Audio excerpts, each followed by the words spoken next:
Et ben alors, me revoilà assez lentement parce que il se trouve, hein, que la vie, hein, ce croupier taciturne, a trouvé bon de me donner l'un des pires jeux de cartes de mon existence. Et le problème, c'est que lorsque la vie vous donne un jeu de cartes en main, très vite, la cinétique du réel se met en marche. Et soit on joue cette main et on essaye d'en faire quelque chose d'intéressant, soit on l'ignore et la cinétique du réel vous écrase, en fait. Donc, après avoir reçu cette main assez particulière de ce fameux croupier, je me suis dit qu'il fallait que je joue cette main. Et donc, en l'occurrence, il fallait quelques mois, on va dire. Pendant 1 an et demi, j'ai dû momentanément m'éloigner donc de cette logique de curiosité et de compréhension des choses pour tout simplement rejoindre la ville de Badan. Ok. Voilà, je vais vous expliquer. T'inquiète pas, tu vas comprendre. J'ai dû donc... Alors, attendez. J'ai dû donc, je disais, rejoindre cette fameuse ville, cette fameuse logique de Badan, afin donc de m'occuper de choses, comment dire, aussi inintéressantes qu'essentielles dans cette vie. Mais donc je n'ai pas chômé. En l'espace de 1 an, je suis passé de mon sous-sol fongique, puisque j'avais des inondations, au statut donc d'entrepreneur, je devrais même dire de capitaine d'industrie, Alors si aujourd'hui je me permets de te contacter... et à celui de propriétaire. Donc j'ai hérité de la maison au bord du monde. Elle n'est pas en Irlande, elle est en France, au fin fond d'un vallon. Mais donc c'est pour vous dire que cette dernière année, malheureusement, j'ai dû m'occuper de choses un peu plus tangibles. J'ai dû retourner un instant à Badan. Ne vous inquiétez pas, vous allez comprendre de quoi je parle. Pour gérer donc cette cinétique du réel et cette main tendue par ce fameux croupier qui est la vie. Donc, avant de commencer, ça m'a toujours fasciné. Dans la vie, vous êtes confronté à des logiques très très très stéréotypées. Et vous passez votre temps, votre conscience passe son temps, à jongler entre ces différentes logiques, et sans même que vous vous rendiez compte, vous faites des 180 degrés sur ce qui vous paraît être essentiel et important. Et en passant d'une logique à l'autre, ce qui vous paraissait vain devient ce qu'il y a de plus important, et inversement. Donc je vais lire cette excellente allégorie donc, que l'on peut retrouver dans Les Cités de la Nuit écarlate, qui est un excellent bouquin, qui fait partie de ces bouquins que j'appelle vecteurs de vérité intangibles. J'en ai trouvé 2 cette année, donc celui-ci fait partie de ces fameux vecteurs de vérité intangibles. Ils font partie de ces rares livres qu'il m'arrive de relire. Je peux les compter sur les doigts de ma main. Les livres que je consens à relire avec intérêt. Donc, alors excusez-moi, je suis un peu rouillé, c'est d'ailleurs le but de cette vidéo. Il faut que je remuscle mon élocution, parce que normalement, j'aurais dû enchaîner, si la vie ne m'avait pas tendu cette main pourrie, j'aurais dû enchaîner directement sur la partie 2 de ma dernière vidéo. D'ailleurs, certains avaient déjà compris qu'il y aurait une deuxième partie, où je vais me concentrer donc sur les parpaings, sur ces fameux parpaings, sur cette parpination globale. Je vais vous expliquer ce que j'en pense, vous allez voir. Puis vous allez comprendre exactement comment ça marche. Ça va lever beaucoup d'interrogations. Mais donc, en attendant, donc, je reprends ma petite vidéo pour re-roder donc, mon élocution. Et donc, je vais vous lire donc, cette allégorie extraordinaire concernant ces logiques stéréotypées qui existent dans le paysage introspectif de tout à chacun. Et donc, votre conscience passe son temps à passer d'une ville à l'autre, d'une logique à l'autre. Et chaque ville est sous l'égide de règles que vous suivez. Et donc, vous allez comprendre pourquoi je dis que j'ai dû retourner à Badan. Donc, Alors, c'est un livre, par contre, qui est très mal traduit. Hein. Donc, si vous êtes anglophone, je vous invite à le lire en anglais, certainement pas en français, en tout cas pas avec cette traduction. Donc, je commence. Tamagis, c'est la ville ouverte des partisans en lutte les uns contre les autres, et où l'avantage passe sans arrêt d'un camp à l'autre dans une guerre biologique sans espoir. Ici, tout est aussi vrai que vous le croyez, et tout ce que vous pouvez faire impunément est permis. Badan. Cette cité se livre à des jeux et des commerces compétitifs. Badan ressemble trait pour trait à l'Amérique actuelle, avec son élite argentée mais précaire. Une importante classe moyenne mécontente et une classe tout aussi importante de criminels et de hors-la-loi. Instable, explosif et balayé par des émeutes éclairs, tout y est vrai et tout y est permis. Yaswada. Cette ville, alors là, très intéressant, parce que je peux vous dire que, encore une fois, ce livre met en lumière donc ces logiques stéréotypées, mais aussi comment celles-ci interagissent les unes avec les autres, parce qu'il se trouve que certaines logiques sont antagonistes aux autres, et ça crée donc des conflits, sur le plan individuel, bien évidemment, des conflits introspectifs, mais aussi des conflits sur le plan global, sur le plan géopolitique, tout simplement parce que les modèles de société que vous mettez en place, systématiquement, se font dans le cadre d'une de ces logiques. Et donc forcément, là on va parler justement de cette logique, de cette ville donc, de Yaswada, qui d'ailleurs il avait prédit cette guerre qui a lieu aujourd'hui, contre les autres logiques, cette logique donc qui essaye d'asservir les autres. Et c'est d'ailleurs ce qui est à l'œuvre aujourd'hui. Donc je reprends, Yaswada. Cette ville est la place forte des femmes où la comtesse de Goulpa, la comtesse de Ville et le conseil des élus trament la soumission finale des autres cités. On y trouve toutes les nuances de transition sexuelle. Des garçons avec des têtes de filles, des filles avec des têtes de garçons. Ici tout est vrai et rien n'est permis, sauf à celles qui permettent. Ouagda. C'est la ville universitaire, le centre du savoir où toutes les questions trouvent réponse selon ce qu'on peut exprimer et comprendre. La permission complète dérive de la compréhension complète.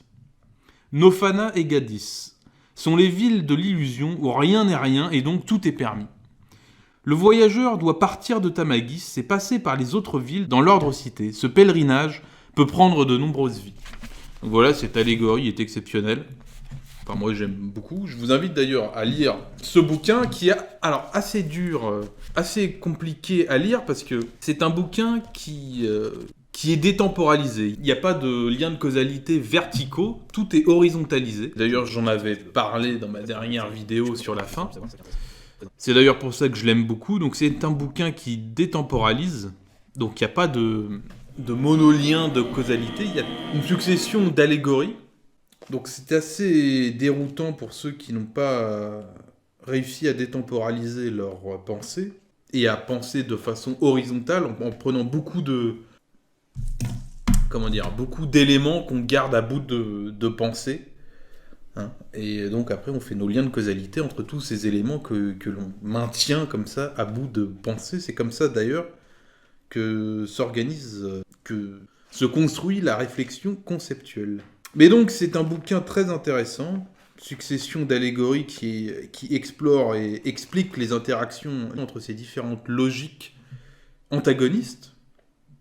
D'ailleurs, il y a une mise en abîme très intéressante de ce bouquin, qui vous explique d'ailleurs ce que vous êtes en train de lire. Parce que moi aussi, tout au début, quand j'avais commencé, je me suis dit, mais qu'est-ce que c'est que cet amoncellement de... Waouh, qu'est-ce que c'est que ce truc-là? De choses étranges. Mais qu'est-ce que c'est que ce carabistouille? Donc voilà, livre très intéressant. Surtout pour ceux qui essaient de comprendre un peu, d'un point de vue stéréotypé, comment est construite l'âme humaine.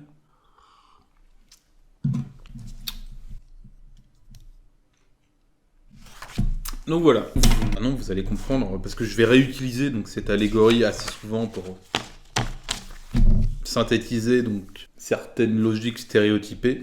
Donc maintenant, quand j'emploierai le nom d'une des cités de la nuit écarlate, vous saurez de quoi il s'agit. Et donc voilà, donc j'ai été forcé donc, de bifurquer un temps à Badan pour m'occuper donc de choses aussi inintéressantes qu'essentielles. Et donc me voilà aujourd'hui propriétaire et entrepreneur. D'ailleurs maintenant je peux même m'abandonner à quelques facéties. Inspiré de faits réels. Le Luna, 63 $. Allez. 1000 € effet de levier x 10. 10 000 € dans une semaine.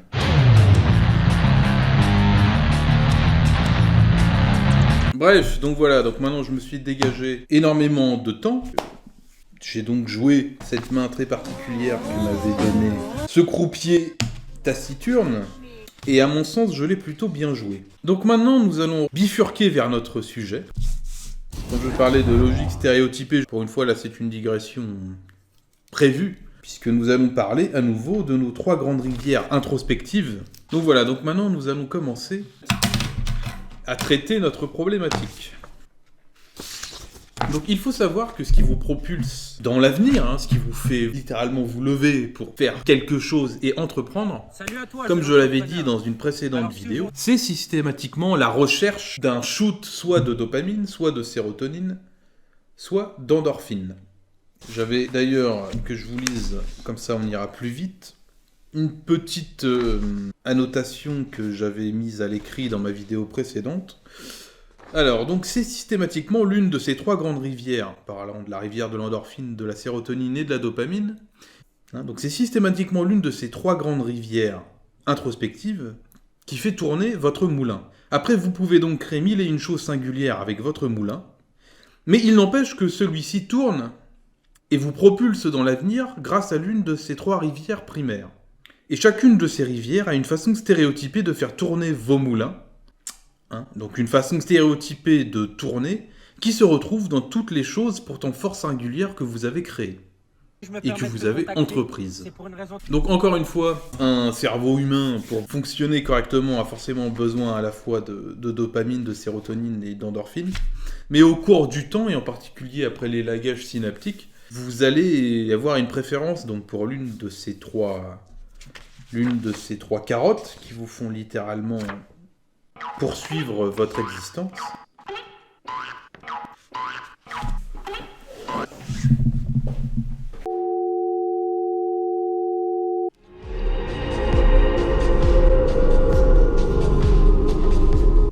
Donc excusez-moi de cette interruption, comme d'habitude ma caméra fait des siennes.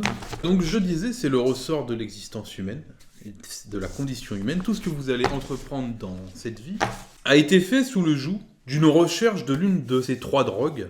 Et comme je l'ai dit auparavant, vous avez une préférence pour l'une des 3. C'est d'ailleurs, je renvoie à ma dernière vidéo. Les logiques pour accéder à un shoot d'endorphine, de sérotonine ou de dopamine sont différentes. Encore une fois, la dopamine, c'est tout ce qui a trait à la compréhension du monde et à la curiosité, de façon extrêmement succincte. La sérotonine, c'est tout ce qui est en rapport avec votre statut social, donc c'est la quête de statut social, c'est la conquête, ce genre de choses. Et l'endorphine, c'est plutôt ce qui est, encore une fois, ce qui est de l'ordre de l'amour avec un grand A. Donc amour, amitié, empathie, sexualité, ce genre de choses. Donc selon que vous préfériez l'endorphine, la sérotonine ou la dopamine, vous allez être soit à la recherche de statut social, d'amour, ou, tout simplement, vous allez suivre la curiosité et vous serez en soif de compréhension du monde. Vous serez en soif d'élargir votre monde. Vous serez en soif de découvrir des choses. C'est la liberté qui guidera votre existence. Donc encore une fois, voilà, c'est les ressorts de votre existence. Vous allez passer votre temps à créer des stratégies pour avoir accès à l'une donc de ces 3 drogues. Et encore une fois, selon que vous recherchiez de la sérotonine, de la dopamine ou de l'endorphine, ça va être 3 types de stratégies différentes et même antagonistes. D'ailleurs, à mon sens, c'est le schisme le plus important pour comprendre ce qu'est un être humain. D'ailleurs, je me souviens, la première fois parce que évidemment je savais que l'endorphine, la sérotonine et la dopamine étaient les ressorts de notre existence, mais ce que je ne savais pas, là je vous parle d'une décennie en arrière, c'est que le cerveau avait donc une préférence pour l'une des 3. Et je me souviens, c'était en lisant une étude de psychoneuro qui s'intéressait au choix des partenaires, comment se formaient les couples, est-ce qu'il y avait des stéréotypes et des patterns. Et c'est en lisant cette étude, qui en soi n'était pas très intéressante, où j'ai lu finalement que les couples se formaient, que la team sérotonine se mettait en couple avec des individus de la team sérotonine, également pour l'endorphine et pour la dopamine. Et c'est en lisant cette étude que je me suis dit, mais... Alors ça, c'est intéressant et je ne le savais pas. L'individu aura à chaque fois une préférence entre ces 3 drogues et en privilégiera une. C'est un peu comme Silicon Valley. C'est une sitcom intéressante qui est pas mal faite. C'est finalement le plot de Silicon Valley. C'est un développeur qui, en voulant créer une application pourrie pour que son application tienne, parce qu'elle elle était extrêmement mal faite, il a développé un algorithme de compression pour pouvoir faire tourner son application correctement. Mais sauf qu'il ne se rendait pas compte que son application, tout le monde n'en avait rien à foutre. Par contre, son algorithme de compression était le meilleur au monde. Et tout l'intérêt, finalement, de ce qu'il avait créé résidait dans cet algorithme de compression. Bah là, c'était un peu pareil. Parce que quand j'ai lu cette analyse donc, de psychoneuro sur le choix des partenaires, sur comment, de façon stéréotypée, les individus choisissent leur partenaire d'existence, donc cette étude, finalement, je m'en foutais, elle n'avait aucun intérêt. Par contre, le fait que les individus, selon l'individu, il y ait systématiquement une préférence pour l'endorphine, la sérotonine ou la dopamine, ça par contre c'est cardinal pour comprendre le monde des hommes, parce que ça vous fait évoluer dans 3 logiques stéréotypées totalement différentes. Enfin bref, j'en parlerai pour une autre vidéo, mais j'espère que vous avez compris. C'est en gros, cette étude sur la formation des couples était sans intérêt, mais ce point... qui mettait en exergue le fait que les individus se mettent sous l'égide systématiquement d'une de ces 3 drogues, ça c'est extrêmement intéressant. Donc voilà. Donc je te disais, là vous allez me dire, oui mais c'est un peu simpliste comme façon de voir les choses quelque part, parce que bon, on ne peut pas résumer la complexité de l'humanité et des individus juste par cette recherche des 3 drogues. Alors, que je reprenne mon pseudo-script pour vous faire comprendre. Donc, alors qu'est-ce que j'ai écrit ? Lorsque l'on a une vision d'ensemble d'un sujet, celle-ci permet à celui qui la possède de la maintenir à bout de pensée et donc d'en dessiner une esquisse basique. Donc c'est cette esquisse basique, donc c'est cette recherche systématiquement. Voilà, vous avez compris. Donc là, oui, c'est l'esquisse basique de ce qui vous propulse dans l'existence. Donc la rendant simple et intelligible pour tous. Einstein disait « Vous ne pouvez pas avoir compris quelque chose si vous n'êtes pas capable d'expliquer cette chose à un enfant de 6 ans. » Le truc le plus complexe auquel je peux penser, c'est la génétique du développement. Comment, à partir d'une cellule, on passe à un organisme avec des milliards et des milliards de cellules organisées. De prime abord, ça a l'air complexe, alors qu'en fait, encore une fois, celui qui a décodé et qui a le mieux compris donc, cette histoire de génétique du développement, donc c'est un biologiste qui s'était aperçu donc que finalement à chaque fois c'était la même logique qui était appliquée ad nauseam, on va dire, dans toutes les étapes de formation d'un embryon. C'est le modèle en drapeau français, qui en fait à un coin de l'embryon, tu as un gène qui va produire une protéine. Cette protéine va diffuser à travers l'embryon et selon la quantité de cette protéine, bah, par exemple, je sais pas, si tu as beaucoup de cette protéine, là ça va faire le cul de ton embryon. Si tu en as modérément, ça fera le tronc, et si tu n'en as pas beaucoup, ça sera la tête. Et c'est comme ça que ça s'organise. C'est le modèle en drapeau français, qui a été découvert donc par, je me souviens plus de son nom. Mais donc, tu as compris ce principe de modèle en drapeau, tu as compris 95% de ce qu'il y a à comprendre sur la génétique du développement. Bah là, c'est pareil, tu vois, on est exactement dans la même logique. Ce que je vous dis avec cette recherche d'endorphine, de sérotonine ou de dopamine, c'est la base, c'est l'esquisse basique, c'est le ressort de l'existence humaine. Mais pas seulement humaine, hein, de tous les animaux qui ont un cerveau qui fonctionne à la sérotonine, à l'endorphine et à la dopamine, c'est la même chose. Mais là vous me dites qu'il y a quand même une différence entre un humain et un putain de clébard. Donc vous allez comprendre. Hein, la différence, hein, c'est dans la complexité de la stratégie pour avoir donc cette dose d'endorphine, de dopamine ou de sérotonine. Plus tu vas avoir un cerveau performant, et encore une fois, je le rappelle, le cerveau humain n'est pas performant parce qu'il est plus gros, il est performant parce qu'il est plus économique. C'est-à-dire qu'à un moment, il y a un gène qui s'est dédoublé, qui a modifié la structure de nos synapses, et donc ces nouvelles synapses pouvaient fonctionner avec beaucoup moins de neurotransmetteurs. Et donc, comme tes neurones avaient beaucoup moins besoin d'énergie, beaucoup moins besoin d'ATP pour fonctionner, il y avait plus de neurones qui pouvaient être allumés en même temps. Et c'est à la suite donc de cette mutation que le cerveau, du coup, a pu croître. Parce que finalement, on pouvait se permettre à ce qu'il y ait plus de neurones et la sélection naturelle a choisi ceux qui avaient des plus gros cerveaux parce qu'ils pouvaient mettre en place des stratégies beaucoup plus poussées et pouvaient donc temporiser beaucoup plus et donc ils avaient une probabilité de survie amplifiée par rapport à leurs collègues et donc ce sont eux qui ont transmis leur chaîne, enfin bref. Mais donc voilà, donc, la grosse différence on va dire, même si c'est le même ressort pour tous les animaux, qui ont un cerveau qui fonctionne encore une fois, que tu prends un homard, c'est pareil, hein, c'est notamment pour la sérotonine. Voilà. Mais la différence entre un homard et un humain, c'est donc que les stratégies mises en place, et c'est là que toute la complexité s'opère, c'est dans la complexité des stratégies mises en place pour avoir accès donc à des doses toujours plus importantes de l'une de ces 3 drogues. Et surtout le fait de pouvoir temporiser et mettre en place des stratégies pour en avoir tous les jours. Pas juste que ce soit pas de l'opportunisme, que ce soit vraiment de la stratégie. Donc voilà, même si c'est le ressort pour tous les animaux, encore une fois, avec un cerveau qui fonctionne à l'endorphine, à la sérotonine et à la dopamine, la différence fondamentale se trouve dans la complexité des stratégies mises en place. La différence est là. Mais encore une fois, pareil, il ne faut pas non plus faire un distinguo entre les hommes et les animaux. Et même si c'est nous qui avons le cerveau le plus performant de tous les animaux, il y en a qui sont pas très loin. Hein. Ce qui a fait que les hommes ont vraiment pu se servir de leur intelligence, c'est les mains.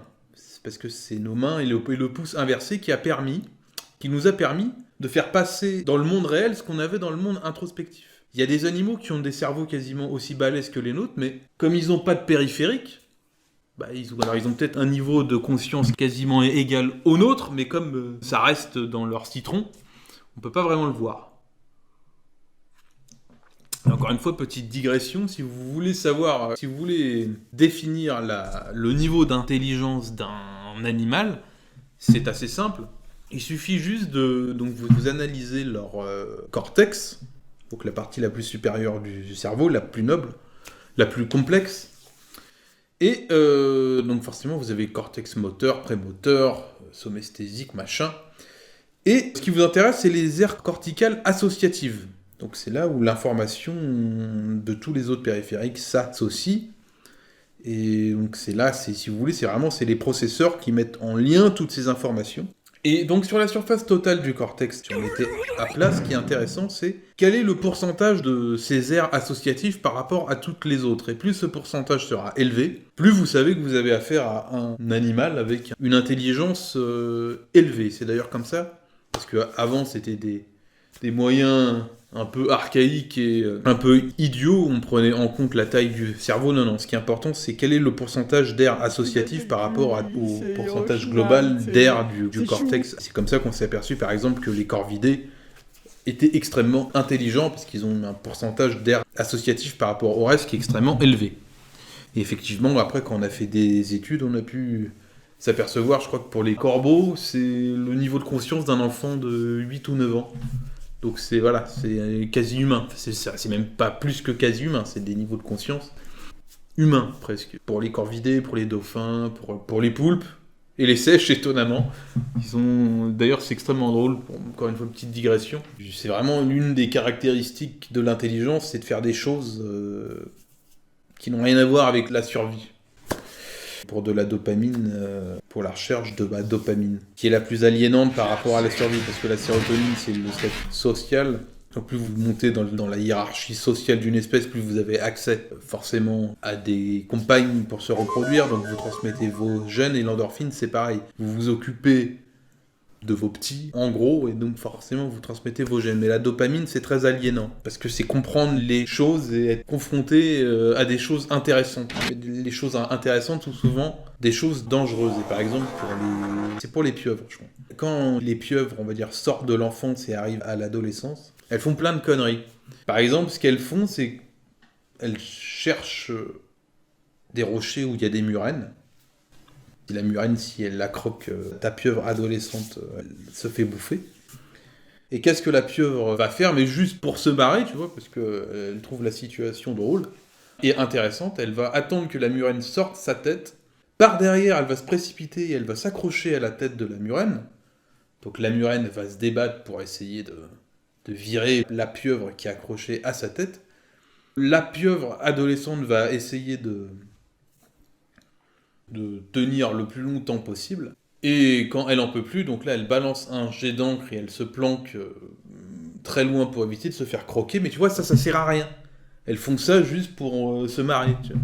Mais voilà, mais ça c'est ça c'est une digression. Étonnamment, encore une fois, les seiches et les pieuvres, c'est un cerveau extrêmement développé, c'est extrêmement intelligent. Enfin bref. Donc je disais, encore une fois, je reviens sur ce que je disais. La différence, ce qui est la complexité, et le mystère, et ce qui fait de l'humanité une énigme, c'est la complexité des stratégies pour aboutir à sa récompense. Et donc, dans le cerveau, ce qui est vraiment le cockpit du présent, ce qui vous permet de gérer les problématiques futures, c'est le cortex associatif préfrontal.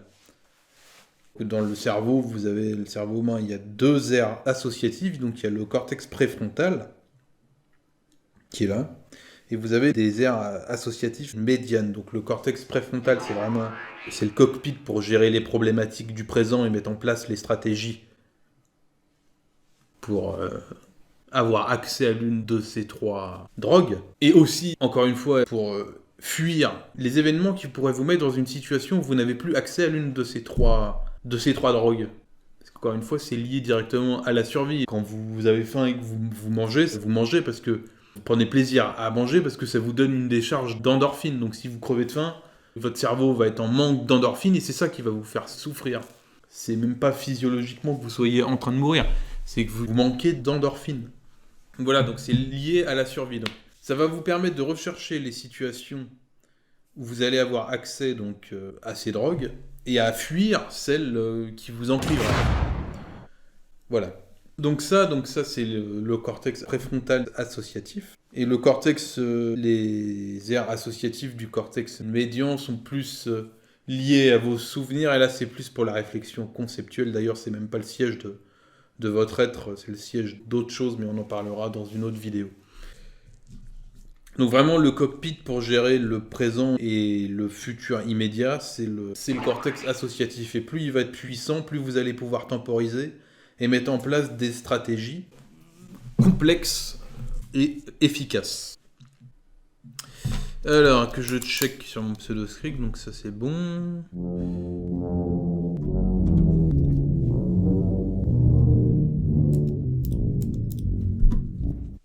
Alors, comment fonctionne basiquement donc, le cortex préfrontal, qui est composé d'aires associatives? C'est très simple, en gros c'est une machine à faire des simulations. C'est une machine à faire des arbres de probabilité. En fonction des données que vous lui apportez, il va faire des arbres de probabilité sur le futur. Et il va faire que ça, des simulations et des arbres de probabilité. Je sais pas, par exemple, vous avez une voiture, tout d'un coup vous entendez qu'il y a un bruit. Voilà, par exemple, votre cortex préfrontal, par exemple, là, tout d'un coup, va se dire, là, il y a un problème, il y a un truc qui pourrait entraîner une chute de sérotonine, d'endorphine et de dopamine, parce que bon, votre voiture, c'est ce qui vous permet d'aller au boulot, d'aller faire des courses. Si tout d'un coup, elle tombe en panne, ça va être extrêmement chiant. Et ce qui est chiant, encore une fois, c'est les situations qui vous privent de l'une de ces 3 drogues. Donc, qu'est-ce qu'il va faire? Il va faire un arbre de probabilité, il va essayer de comprendre déjà quelle serait la situation qui vous ferait perdre le moins de ressources possible, d'où est-ce que peut provenir le bruit, est-ce que c'est réparable, si c'est réparable, comment faire. Enfin voilà, il va vous faire des simulations que vous allez explorer de façon introspective, et vous allez finir par en choisir une pour régler le problème qui se présente à vous. Basiquement, c'est ça. Donc, c'est vraiment le cortex préfrontal, c'est une machine à faire des simulations et des arbres de probabilité.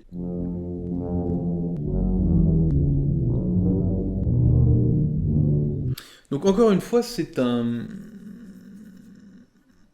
une machine à simulation qui prend en compte les données que vous lui amenez Mais le problème, c'est que c'est aussi, en particulier pour ceux qui ont un cortex préfrontal très puissant, alors, c'est une machine de guerre qui peut vraiment vous faire des simulations et des arbres de probabilité à très grande échelle, c'est qu'encore une fois, c'est une machine qui peut s'emballer. Comme un moteur où il n'y a pas assez de contraintes, il va se mettre à rupter. Bah, le cortex préfrontal, c'est exactement pareil.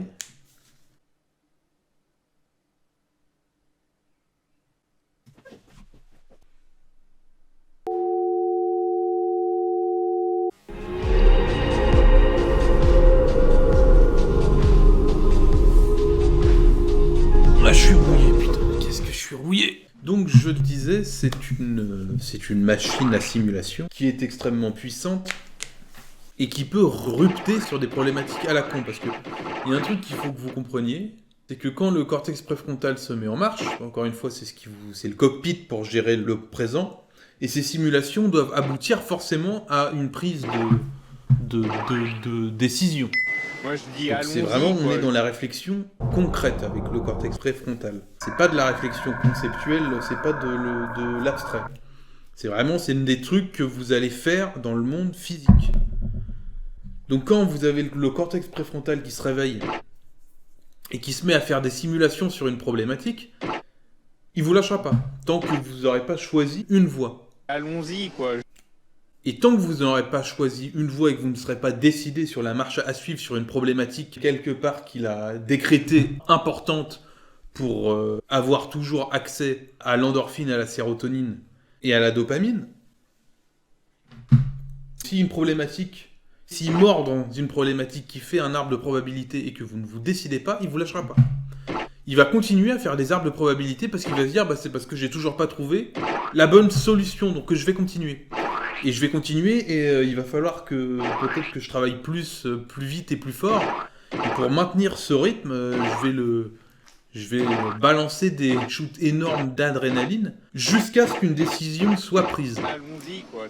Basiquement, c'est très con, mais c'est comme ça.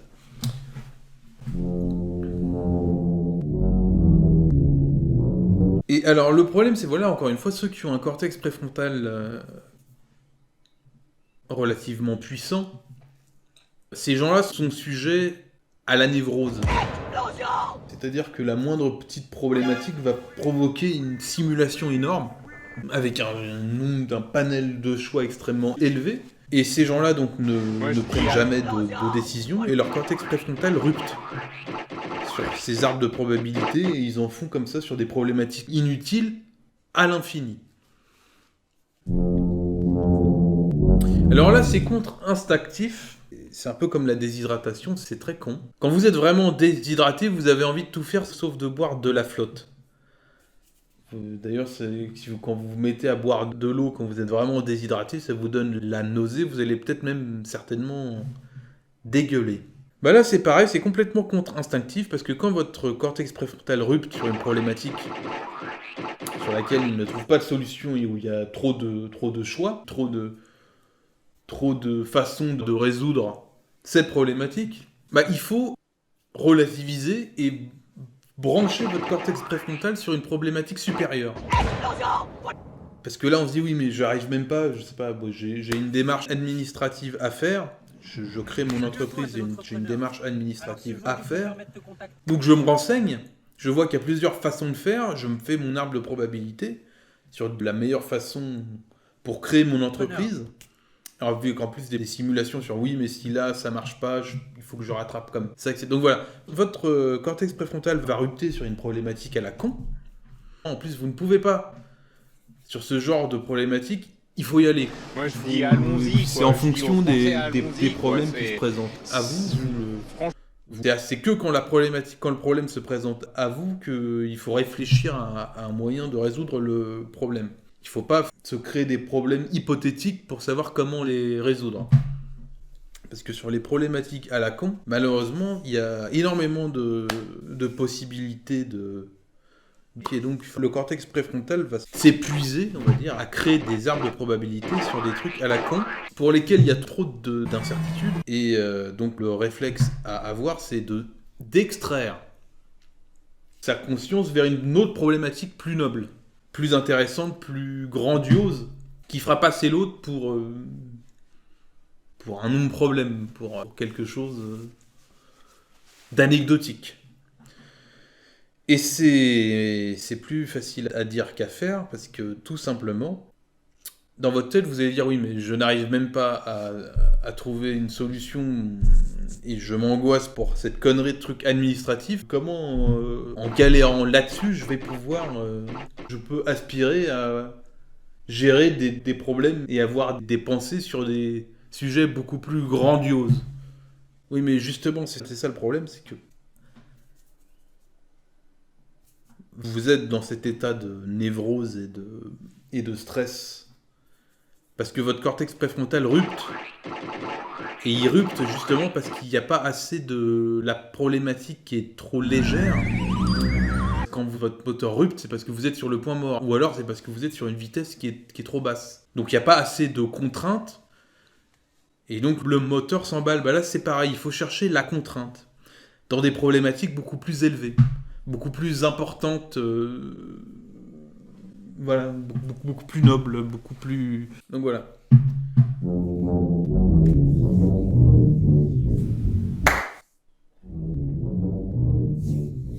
Ça, c'est encore une fois, c'est contre-instinctif.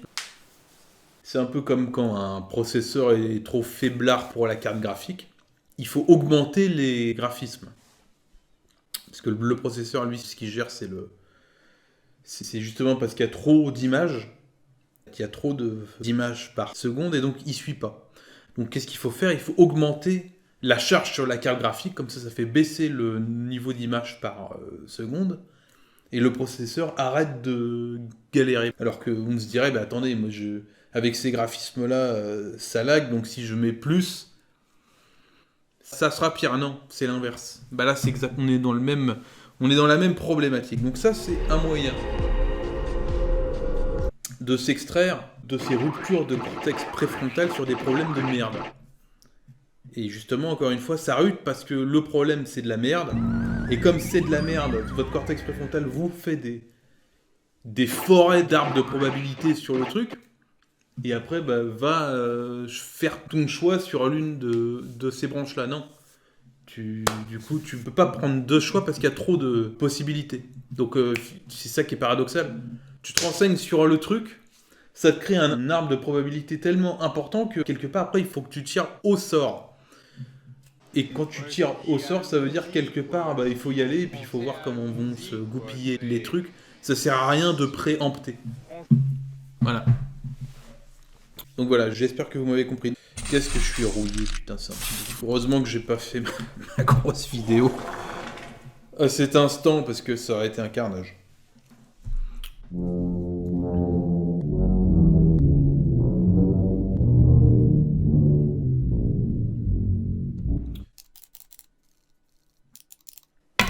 Après, pour revenir sur le fonctionnement plus basique du cortex associatif préfrontal, donc pour soutenir cette charge mentale, qui donc physiologiquement, c'est le neurone qui marche très fort, et ça vous pompe énormément d'énergie. Pour compenser, il va se dire, bon bah, pour compenser la fatigue physiologique, je vais ordonner à l'hypothalamus.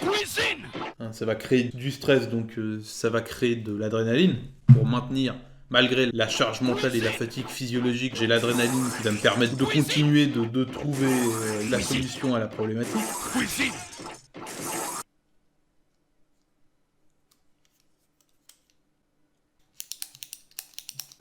Donc voilà, c'est comme ça que le cortex préfrontal fabrique des névroses.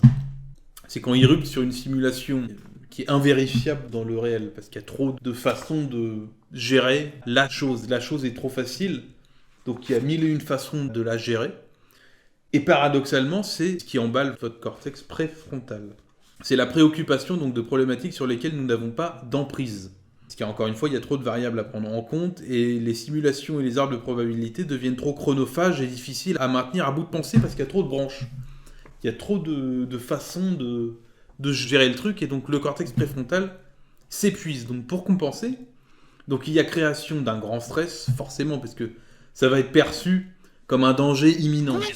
Alors qu'en fait, non, s'en bat les couilles, cette problématique, elle a aucune importance. Donc, qu'elle soit réglée ou pas, ça aura aucune incidence. Mais le cortex préfrontal, ça, il n'a pas compris. Encore une fois, donc création d'un grand stress, donc ça va... Encore une fois, d'un grand stress, tant qu'on n'a pas résolu cette problématique, mais encore une fois, ce qui peut la résoudre, c'est tout simplement le fait d'y aller et de voir en temps voulu comment ça va se passer, parce qu'il y a trop de façons de la résoudre. Donc pour soutenir cette charge mentale énorme, quand le cortex préfrontal se met à rupter et que vous vous mettez à créer sur une problématique de merde des milliers d'arbres de probabilités qu'il essaye de maintenir comme ça à bout de pensée pour pouvoir les comparer les uns avec les autres et choisir la bonne voie. Donc pour soutenir cette charge mentale énorme, il y aura création d'adrénaline, pour tout simplement permettre au cortex préfrontal de continuer à rupter. Et donc ça va créer un épuisement physiologique et à la fin, donc, le cortex préfrontal va tout simplement caler. Donc le cortex préfrontal va caler, tout simplement, comme un moteur qui finit par serrer. Parce qu'il y a un épuisement physiologique des neurones, il y a trop de... Ça crée trop de déchets, il y a trop de radicaux libres, il n'y a plus assez d'ATP. Ça a endommagé les neurones, donc il faut qu'ils se réparent. Donc ça va pomper l'énergie qui autrement serait allée tout simplement à leur fonctionnement normal. Donc globalement, votre cortex préfrontal va finir, s'il continue de rupter sans s'arrêter, il va finir par caler. Mais encore une fois, si vous suivez, ça pose un problème énorme parce qu'encore une fois, ce qui vous permet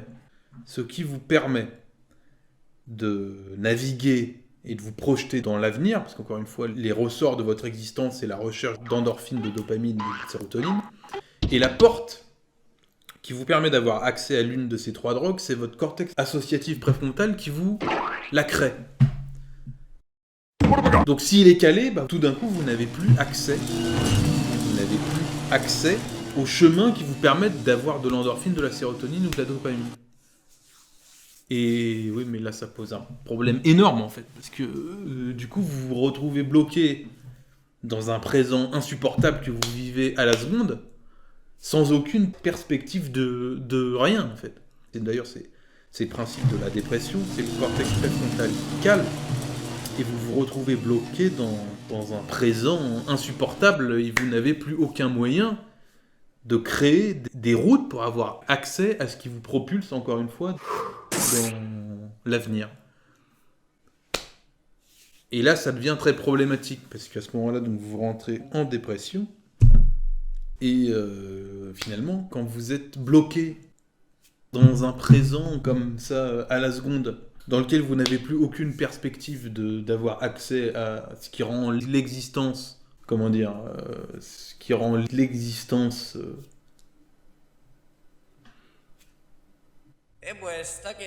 ce qui rend l'existence intéressante et vous perdez accès au moteur de votre existence, tout d'un coup votre existence vous paraît complètement vaine. Vous n'avez plus aucun moyen d'avoir accès à vos carottes, donc vous arrêtez de courir. Et une fois que vous êtes comme ça, que vous êtes par terre, le cul par terre, à ce moment-là vous dites oui mais ça sert à quoi de vivre en fait ?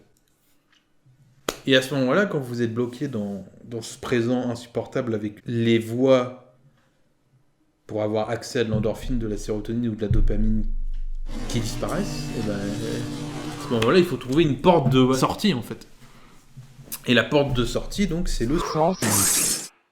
Et encore une fois, ça me fait beaucoup rire. Les gens ne comprennent pas qu'ils associent à la tristesse, ce qui est complètement débile. Enfin, qui associent la dépression à la tristesse, ce qui n'est pas vrai. Si vous êtes triste, c'est votre système limbique qui fait son taf de soupape. C'est ça la tristesse, c'est même ça.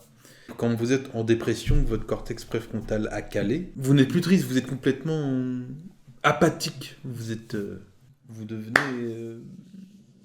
Encore une fois, vous êtes bloqué dans un présent insupportable et vous voulez juste sortir. Et encore une fois, pour sortir du présent, quand vous avez un cortex préfrontal qui fonctionne, ce qui vous façonne ses voies vers l'avenir, c'est lui, pour que vous ayez accès à une dose d'endorphine, de dopamine ou de sérotonine, mais quand le cortex préfrontal cale, que ces voies-là disparaissent, plus rien ne vous propulse dans l'avenir. Donc là, il faut sortir, quoi. Il faut trouver un autre moyen de sortir, et ce moyen, c'est le...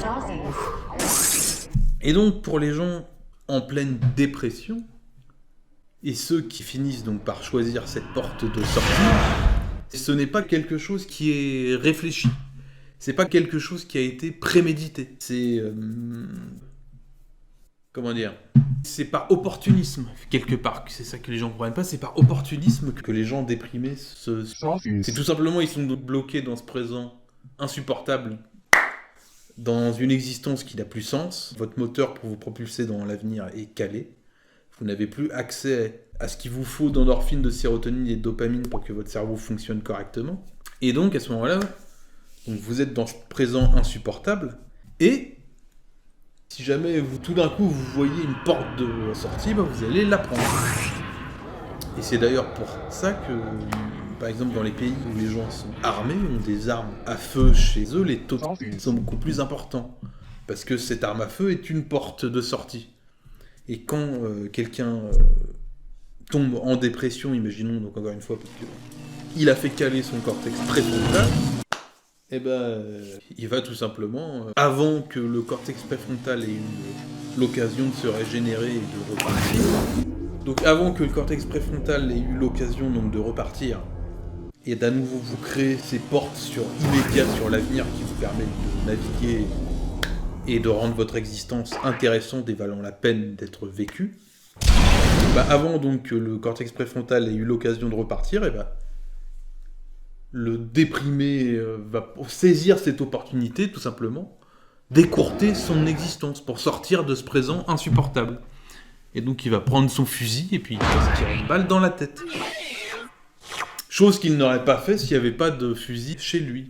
Et c'est pour ça que les gens l'immense majorité, c'est par opportunisme. Quand leur cortex préfrontal était calé, et tout simplement, ils ont saisi cette opportunité de sortir.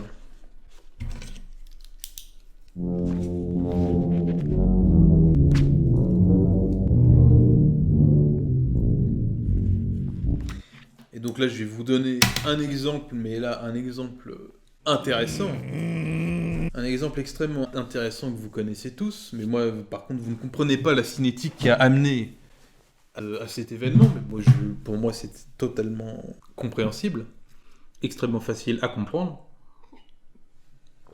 Surtout que si vous avez compris ce que je vous ai dit avant, et si j'arrive à souder les morceaux de cette vidéo décousue de façon à ce qu'elle soit intelligible, vous allez comprendre. À la seconde. Ça, c'est l'histoire donc, d'un pilote de ligne allemand. Donc vous connaissez toute cette histoire qui a eu lieu il y a quelques années, donc qui pilotait son avion. Et quand son copilote ou le pilote, je sais plus, quand son partenaire est allé aux toilettes, il a fermé la porte du cockpit, protégé donc après les attentats du 11 septembre pour empêcher des terroristes de pouvoir rentrer facilement dans le cockpit. Donc il a verrouillé la porte du cockpit. Et avec son avion, qu'est-ce qu'il a fait ? Il est allé s'écraser sur une montagne. Et il a tué tout le monde alors. Ah, vous vous dites, cet événement est incompréhensible. Non. Quand on analyse la vie de cet individu, on s'aperçoit qu'il avait une névrose. C'est-à-dire que le cortex préfrontal, tout d'un coup, s'était entiché d'une problématique et il s'est mis à router sur cette problématique en créant des arbres de probabilité, alors que c'était une problématique complètement hypothétique et impossible à vérifier dans le réel. Et comme c'est impossible à vérifier dans le réel, il crée des arbres de probabilité et jamais donc cet individu n'a pu emprunter l'une des voies créées par son cortex préfrontal parce que c'est hypothétique. Et en plus c'est un problème... Je sais pas comment ça lui est venu, mais...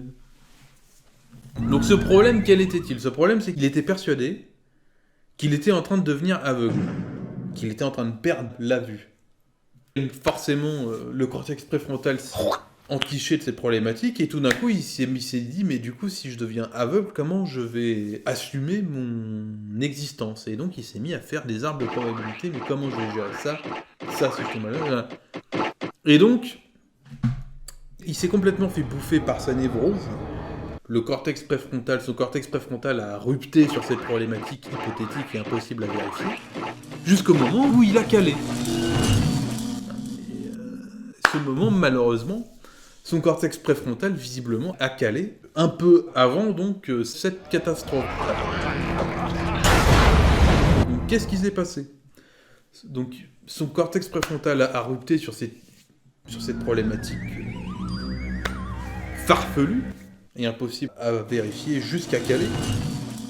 Donc il s'est retrouvé tout d'un coup dans une existence insupportable, bloquée dans le présent, avec aucune perspective sur l'avenir, puisque le truc qui ouvre ses perspectives sur l'avenir était Calais.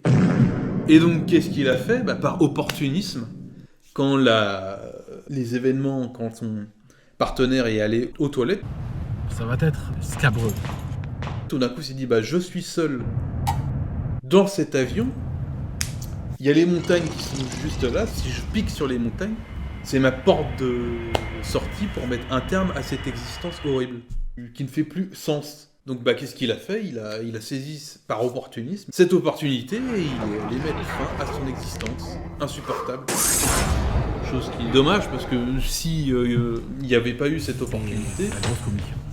il aurait très certainement navigué à travers sa dépression jusqu'à ce que son cortex préfrontal recommence à fonctionner. Donc voilà, c'est une histoire extrêmement facile à comprendre et à expliquer quand on sait, quand on a pris conscience donc de ces ressorts, de ce qui nous propulse en tant qu'humain dans l'avenir, qui est un ressort extrêmement basique. Quand on a compris... voilà. Encore une fois, c'est quelqu'un qui a fait caler sur une connerie son cortex préfrontal. Et une fois qu'il était calé, quand l'opportunité s'est présentée, il a pris sa porte de sortie. Exactement comme ceux qui se jettent. Par exemple, c'est comme quand souvent ça arrive, les gens tombent en dépression parce que leur cortex préfrontal cale. Ils sont bloqués dans ce présent insupportable. Ils se promènent le long d'une voie de chemin de fer, et puis tout d'un coup, ils voient un train qui arrive. Puis pareil, ils se disent tiens, je vais prendre cette opportunité, je vais tout simplement sortir de cette existence horrible. Et donc, ils sautent, et encore une fois, c'est pas prémédité. Ils se baladaient, il y a le train qui arrivait, tiens, une porte de la sortie, j'y vais. Et c'est encore une fois, c'est pour ça que ceux qui ont des armes chez eux, par exemple à la campagne, il y a beaucoup plus de... oui, parce que tout le monde est armé. Et pour sortir, tu prends ton fusil et puis t'as juste à appuyer sur la gâchette et puis voilà. C'est d'ailleurs c'est pas drôle, mais... Ça arrive souvent que ceux qui ont... Donc, imaginons...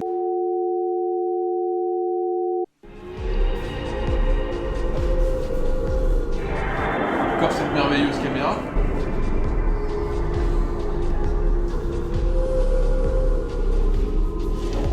Donc je me disais, imaginons, vous êtes chez vous et votre cortex préfrontal cale. Seulement chez vous, vous avez un fusil de chasse. Puis tout d'un coup, vous dites, tiens, ça c'est une bonne opportunité pour sortir donc de ce présent insupportable et de cette existence qui ne fait plus sens. Et quelque part, vous ne comprenez pas. C'est ça aussi. Si on expliquait basiquement, là, ce que je vous explique, comment fonctionne et à quoi sert le cortex préfrontal et quels sont les ressorts de notre existence, même si encore une fois, c'est les... Comment dire? Ce qui fait la complexité et le mystère de l'existence humaine, c'est la complexité des stratégies. C'est pour une raison très simple. Mais le but, Ça va être... c'est très basique, c'est très simple. Mais bref, si les gens comprenaient ça,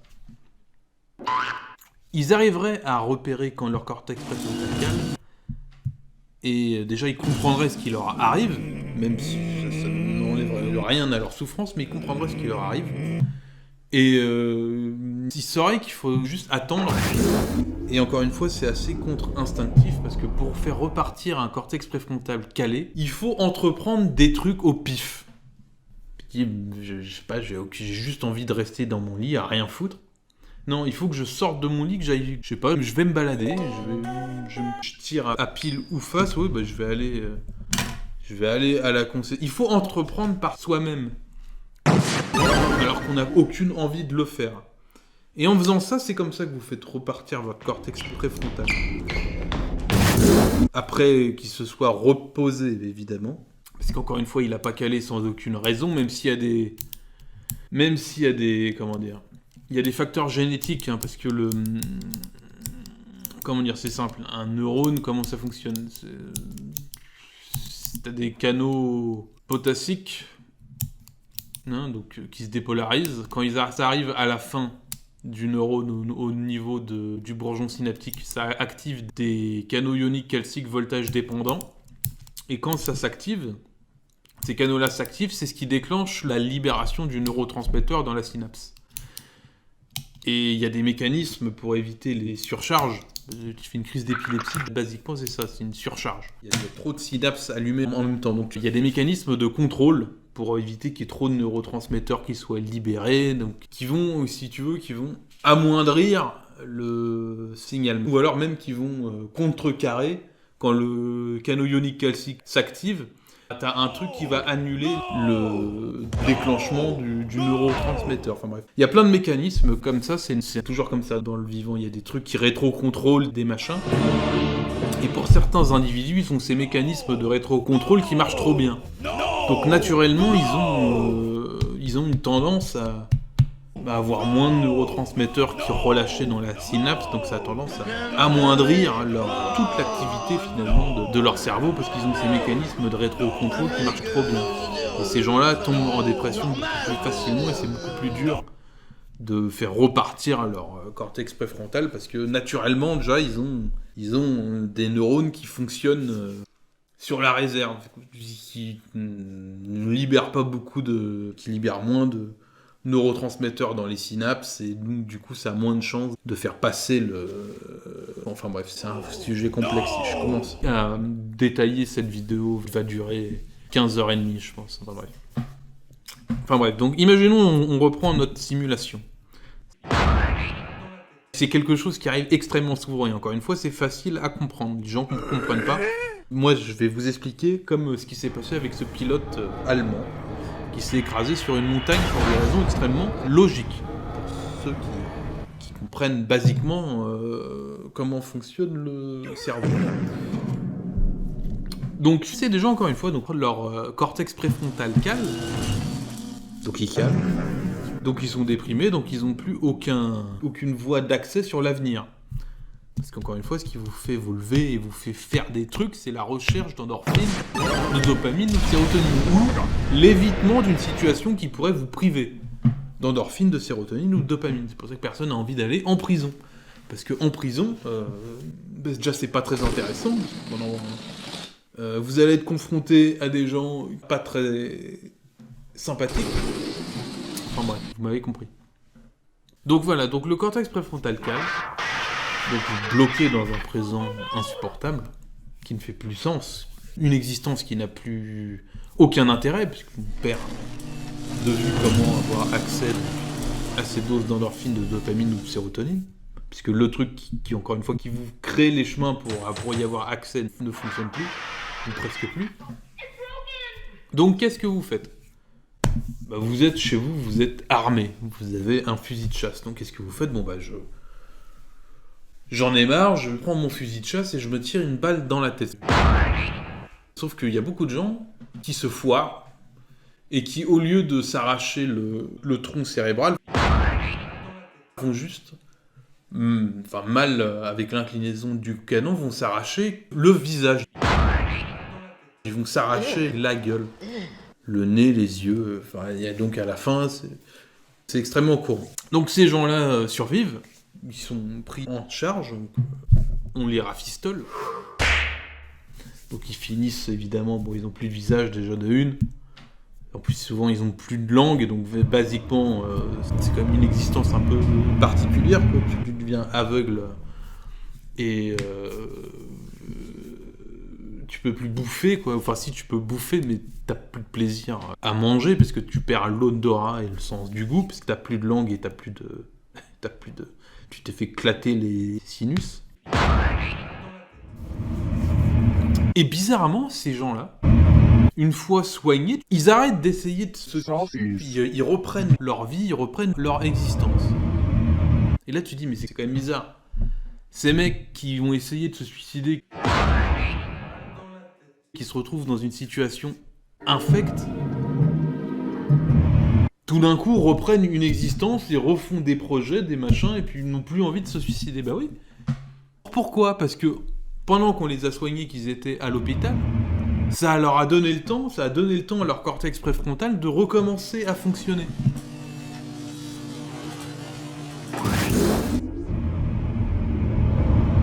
Donc, même en étant aveugles et en s'étant arraché leur gueule, tout d'un coup, ils arrivent à trouver quand même, ils arrivent à se projeter dans l'avenir, et ils reprennent une existence dans laquelle le fait de vouloir se suicider, c'est parti. Parce que, encore une fois, ça a donné le temps, leur période d'hospitalisation a donné le temps au cortex préfrontal de repartir, et donc il est reparti. Et donc il propulse donc ces gens sans visage. Ça arrive à les projeter quand même dans l'avenir et leur existence à nouveau prend sens.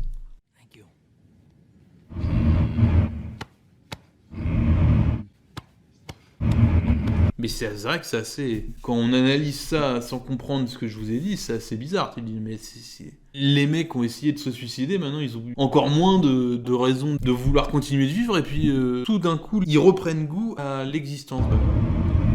Parce que leur cortex préfrontal est reparti. Et c'est ça qui te propulse dans l'avenir. Et donc voilà.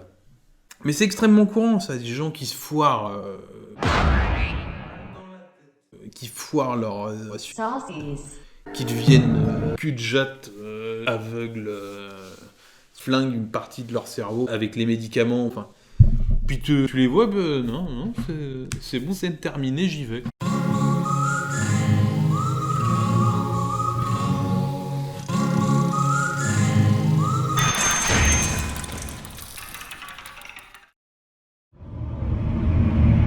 Enfin bref.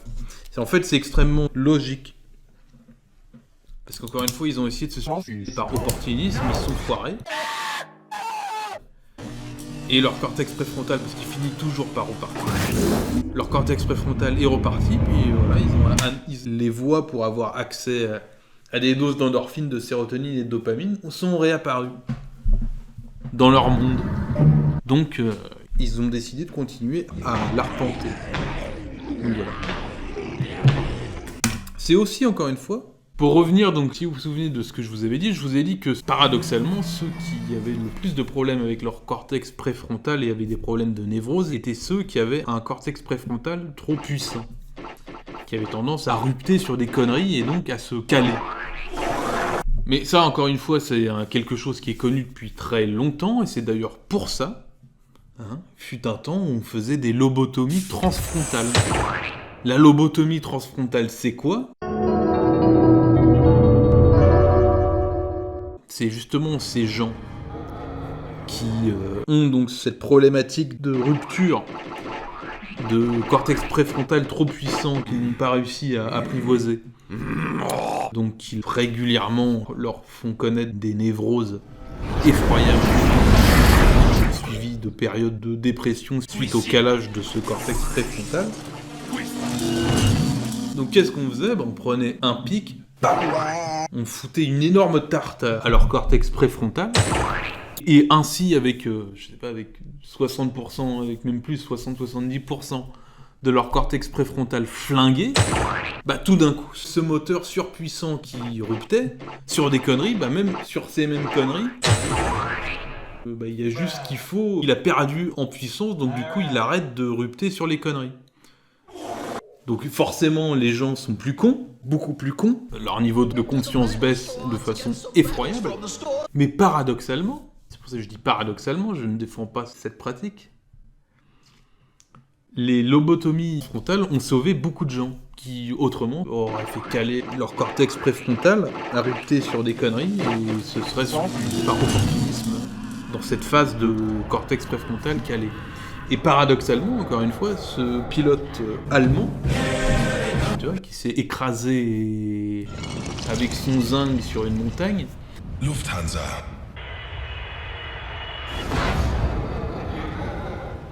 Das Auto. S'il avait subi une lobotomie transfrontale, en fait, lui, du coup, il aurait été plus con et son niveau de conscience bien moins élevé, mais du coup, il aurait jamais fait caler son cortex préfrontal et il se serait pas suivi avec son zinc tous les passagers par opportunisme. Lui, il aurait fallu, tu vois, qu'il se fasse lobotomiser. Mais pour revenir, bon, évidemment, sur les lobotomies, c'est juste pour te dire que ce que je dis, c'est pas du dieu, peut-être que t'entends ça pour la première fois, mais c'est quelque chose en psychoneuro qui est très connu. Basiquement, comment l'humain se propulse dans l'avenir et qu'est-ce qu'il propulse dans l'avenir. Encore une fois, ça fait longtemps.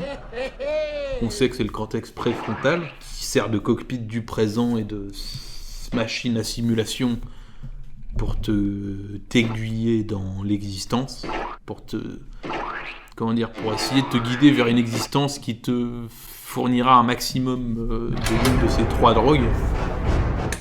Et donc, voilà.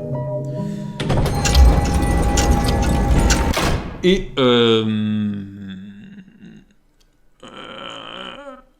donc, en ayant cette compréhension basique de ce phénomène, il y en a un qui s'appelait ceux qui ont un cortex préfrontal qui est trop balèze et qui rupte sur des conneries, il suffit juste de lui foutre un coup dedans, de réduire sa puissance, et du coup, tu sors de la névrose et de la dépression et potentiellement du suicide par opportunisme. Des centaines de milliers de gens. Et quelque part, ces gens-là avaient bizarrement raison. Bon alors, encore une fois, évidemment, il y a beaucoup de gens, beaucoup de jeunes, parce qu'il y a aussi c'est l'âge, c'est pendant l'élagage synaptique, quand le cerveau est très balèze. La condition humaine est misérable, je rappelle qu'à 27 ans, de toute façon, votre vision du monde se fige, tout simplement, parce que vous n'avez plus assez de plasticité cérébrale. Ça correspond à l'entrée dans le 4e âge mental. À partir de 27 ans, de toute façon, vous pouvez continuer de déguiser votre vision du monde, mais globalement, elle est figée. Donc je disais, pendant l'élagage synaptique, quand le cerveau est très balèze, c'est un âge qui est propice à la névrose. Donc évidemment, il y a eu beaucoup d'horreur. Il y a eu des parents qui ont fait lobotomiser leur enfant, alors que, passé cette phase d'élagage synaptique, ils auraient été tout à fait... Enfin voilà, ils ont condamné et écrasé la conscience de leur gamin et détruit une part monumentale de leur monde introspectif, qui est votre monde. C'est encore une fois, le monde physique, c'est une illusion. Votre monde, il est là. Donc quand vous flinguez une partie de votre monde introspectif, c'est monstrueux. Donc encore une fois, il y a eu que ça soit des maris parce qu'ils trouvaient leur femme trop casse-burne, ou des parents qui trouvaient leur progéniture un peu trop casse-burne. Donc forcément, il y en a plein qui, à tort, ont subi des lobotomies frontales. Beaucoup de gens en sont morts parce que quand on plante un pic dans le cerveau, il suffit qu'il y ait une bactérie ou une merde qui fasse son chemin, puis tu meurs d'une méningite très très vite. Mais encore une fois, la lobotomie frontale n'est pas dénuée de sens. Il y a une logique très sérieuse.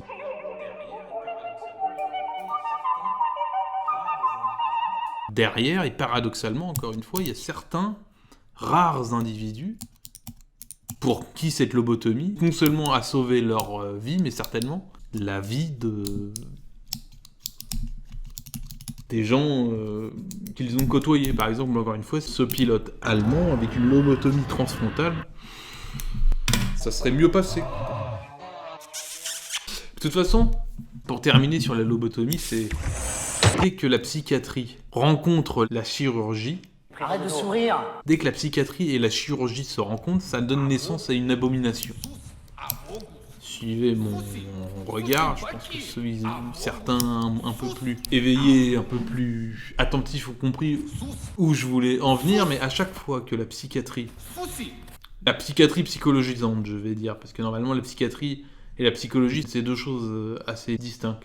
À chaque fois que la psychiatrie psychologisante rencontre la chirurgie, c'est une horreur absolue. En ce temps-là, il y avait les lobotomies frontales. Aujourd'hui, c'est autre chose, mais c'est la même merde. Donc voilà, je sais qu'il y a des gens manichéens qui vont dire tu fais l'apologie de la lobotomie. Non, je dis juste que c'est pas quelque chose qui sort de nulle part, ça s'appuie sur quelque chose de très logique. Mais moi, justement, pour faire le lien. Donc ça, c'est quand on est un gros bourrin et qu'on comprend rien, mais encore une fois, il y a une autre méthode pour quand votre cortex préfrontal rupte, pour ceux qui sont sujets à ce genre de facétie. Il y a une méthode beaucoup moins invasive qui permet de stopper et de préserver justement votre cortex préfrontal de cette destinée funeste donc encore une fois d'un cortex préfrontal qui rupte, qui entraîne un calage du cortex préfrontal par épuisement physiologique et par la suite par opportunisme pour sortir d'un présent qui n'a plus aucun sens. Alors attendez, je reprends mon pseudo-script.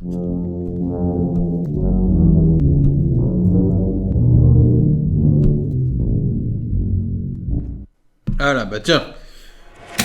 Pour une fois, la digression ne m'a pas trop importuné. Je sais pas si c'est bon ou un mauvais signe. À mon sens... Donc il existe un remède pour empêcher votre cortex préfrontal donc, de rupter et finir par caler. Donc alors évidemment, j'ai été caricatural, mais pour comprendre quelque chose, il faut analyser les extrêmes. Mais vous n'avez pas besoin... ceux qui ont leur cortex préfrontal qui cale par excès d'activité ne sont pas tous des névrosés qui le font rupter sur une problématique invérifiable dans le réel, hypothétique, ou tout simplement trop faible, donc qui donne naissance à un nombre trop grand de possibilités dans l'arbre de probabilité qu'il a créé sur la problématique. Donc ça c'est le cas des névroses, sont des gens encore une fois qui ne se posent pas les bonnes questions, qui n'ont pas les bons réflexes, qui tout simplement sont un petit peu trop lâches, on va dire. Manque de courage, manque de courage face au... Et puis soudain ça arrive. Oh.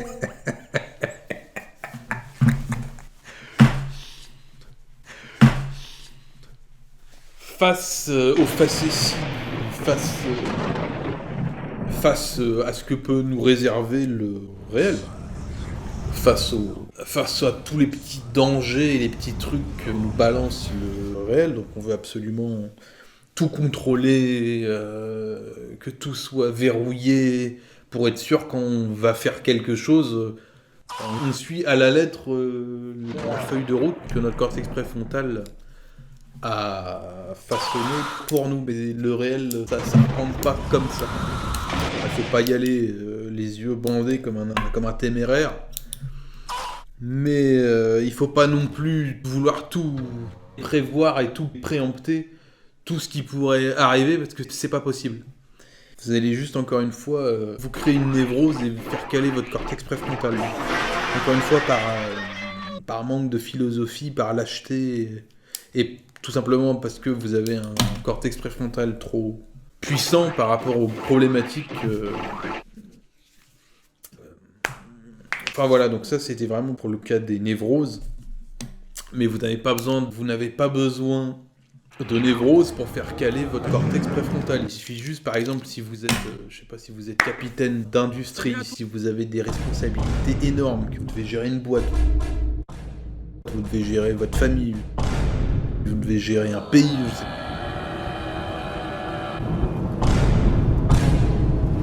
Vous devez gérer ce que vous voulez, mais parfois même sans être sujet à la névrose, si ce que vous gérez est extrêmement important et extrêmement complexe, tout simplement gérer, vous pouvez faire caler votre cortex préfrontal. Mais là, on est dans une logique de burn-out. C'est pas une logique de névrose, c'est une logique de burn-out due à une charge de travail trop importante. Donc encore une fois, vous n'avez pas besoin d'être un névrosé pour faire caler votre cortex préfrontal. Il suffit d'avoir trop de responsabilités et de ne pas savoir lâcher prise. Donc moi, je vais vous expliquer Donc encore une fois, donc pour les névrosés, il suffit juste de relativiser et de brancher son cortex préfrontal sur une problématique beaucoup plus importante, beaucoup plus grandiose.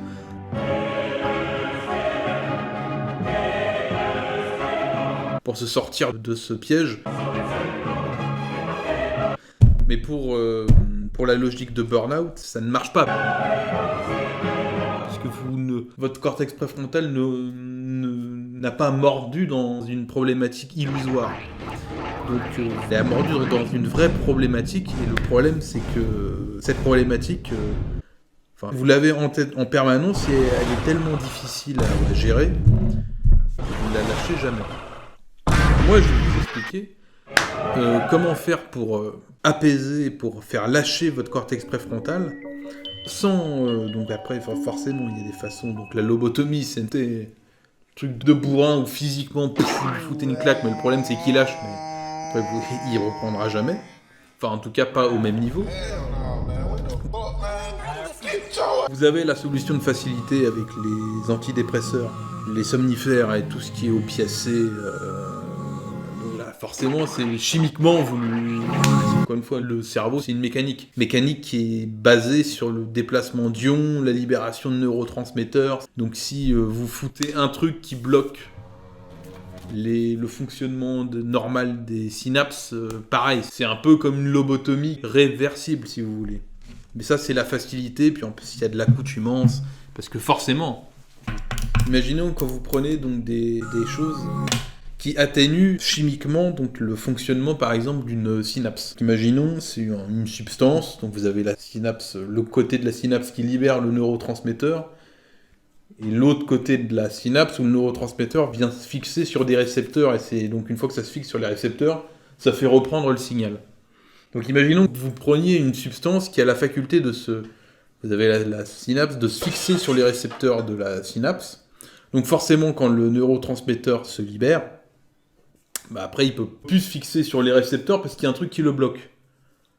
Donc ça par exemple c'est une façon stéréotypée de comment atténuer momentanément grâce à une substance qui bloque les récepteurs au niveau de la synapse. Ça atténue forcément l'activité de tout le cerveau. Et ça vous fait lâcher prise chimiquement, mécaniquement. Le problème, c'est qu'il y a des phénomènes d'accoutumance. Pourquoi ?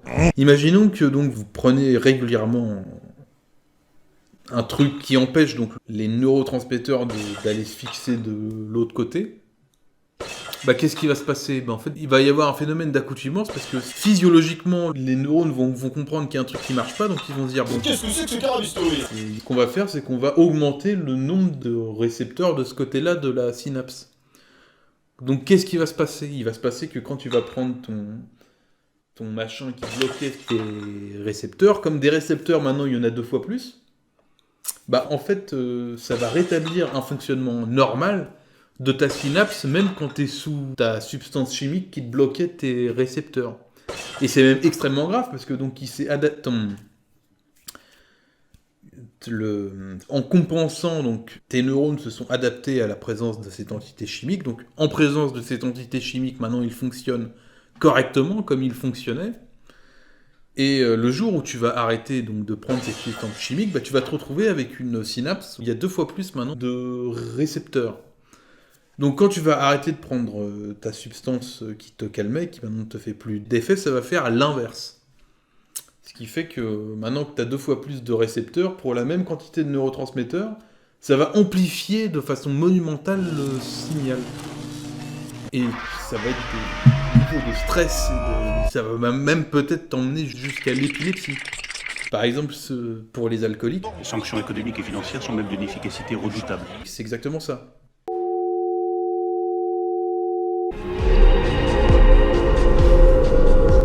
Je disais avant que ça...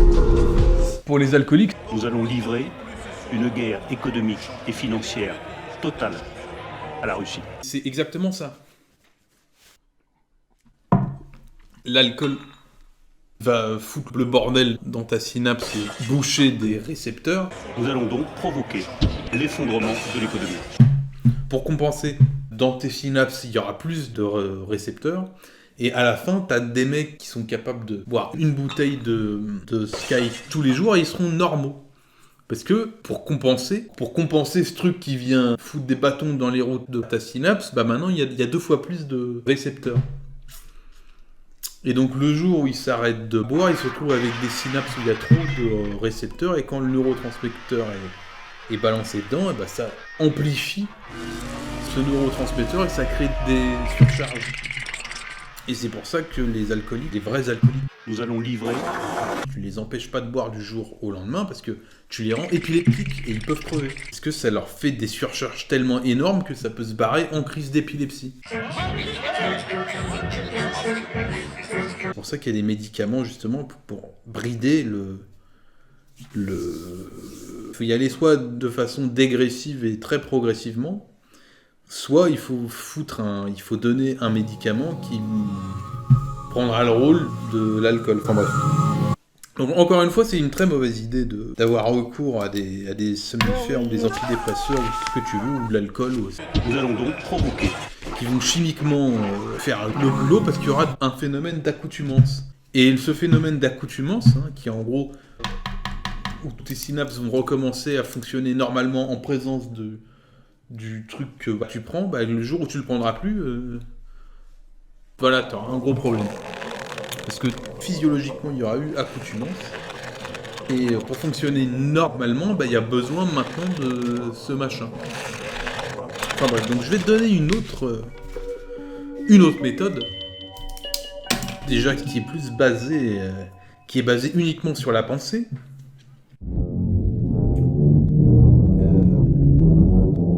Cette méthode, quelle est-elle ? En fait, donc là, on laisse tomber les névroses, on parle de gens qui ont trop de choses à gérer. Et donc forcément, comme ils ont énormément de choses à gérer, leur cortex préfrontal est en permanence en train de faire des arbres de probabilité pour gérer le truc énorme. Mais le problème, c'est que, encore une fois, tant que le cortex préfrontal a jaugé que la problématique qu'il est en train de gérer, tant qu'il a jaugé qu'elle n'est pas résolue, il te lâchera pas. Et pour maintenir le rythme, parce qu'encore une fois, le fait que ça soit pas main nue, ça va être perçu comme un danger immédiat, ça va créer des quantités énormes via l'hypothalamus, des glandes à adrénaline, qui se mettent à fonctionner à plein régime, et encore une fois, là, tu iras jusqu'au burn-out, donc qui est l'épuisement physiologique du cortex préfrontal. Mais même épuisement physiologique tout court, parce que tant que t'es chargé d'adrénaline, tu peux pas te reposer. Voilà. T'as besoin de dormir, t'as besoin de... Donc, basiquement, ton cortex préfrontal ne te lâche jamais. Et